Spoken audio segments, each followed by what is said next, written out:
Since Harvey, I have noticed that I am very forgetful.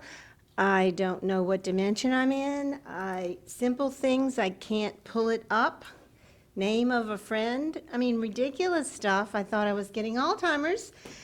And so I was wondering, someone told me that the earth is shifting so rapidly that a young person told me that they're having the same issues. I thought, I'm 70, I'm getting way up there. Maybe that was the issue, but I would like to hear your explanation for this, possibly. And we would like to give you a little bit more also, as we enjoy the exchange with you so much. We will remind you, and we have said it often before, that it is not only the question that you ask, it is the energy you're in when you ask the question. And so when you come from an energy of, oh, darn it, I'm so forgetful. Oh, I didn't remember. Oh my goodness, I'm getting old. When you come from the energy of disappointment and frustration, you actually increase the vibration of forgetfulness. And what has happened on your plane of existence is that Harvey has triggered all the post-traumatic stress disorder that exists in this plane at this time with all beings, including your beloved animals. And any aspect of you in any dimension in any lifetime would resonate with the unresolved trauma of being in physical form on a very violent planet. And so everyone's, as you would say, everyone's buttons are pushed about not being in control, not understanding the big picture. And you practice very well about being in an individualized form, and yet you are not separate from all that is.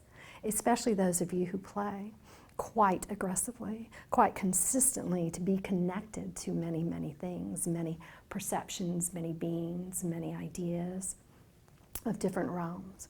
And so it is this frequency that actually brings you all together, and it invites you to step out of the criticism, out of the judgment, out of the disappointment, out of the frustration. It invites you to up-level your perception of the chaos.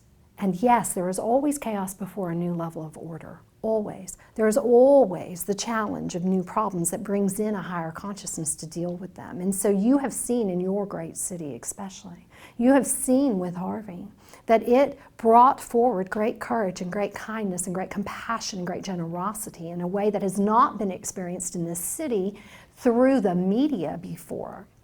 And this is bringing a new level of consciousness and connection through communities, new ideas of how to deal with massive events. So there is much going on. And then on a different plane of existence that is going on at the same time, you will see a rapid evolution of your technology, a rapid evolution of the expansion of your consciousness. Are you aware that you are asking even better questions of yourselves? Aren't you aware that you are thinking in ways that you have not previously thought in? And so maybe you would look at it as a weighing, that there is chaos, that you are forgetful on some things, and the more that you expand your consciousness, linear time does get a little tricky until you rebalance. And then guess what happens next? Again. You're off and running to stretch a little more, to step out of the comfort zone that you exist in mentally, out of the comfort zone that you exist in emotionally, and out of the comfort zone that you exist in physically. You will always be pushing the envelope, especially those of you who would join us today. And so we invite you to pay attention, to intend to align to the answer you would prefer to receive in the asking of the question. Mm-hmm. And think in the picture of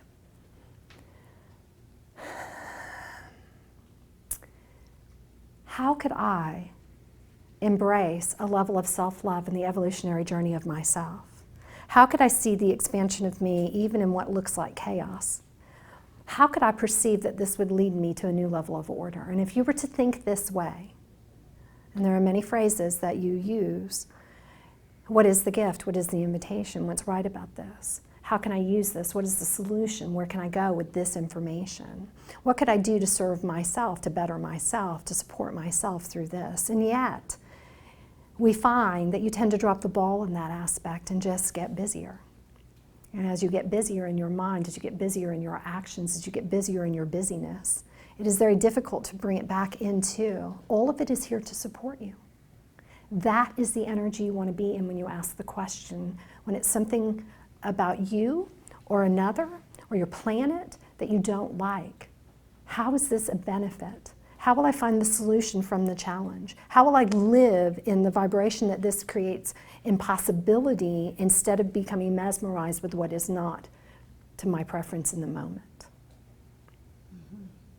And so we would say yes, and we have been saying for the entire time that we have been communicating, your planet is going through a very big change. There is a leveling. We had great fun with you about the political arena at our first invitation to be public here. We had a very joyous experience of that with you, although we find that we were alone in that joy.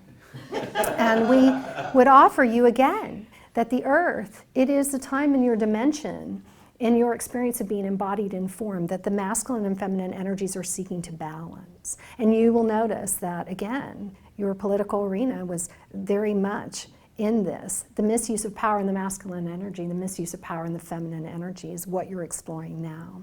And so we remind you, misuse of masculine energy is the misuse of power. It's by using force.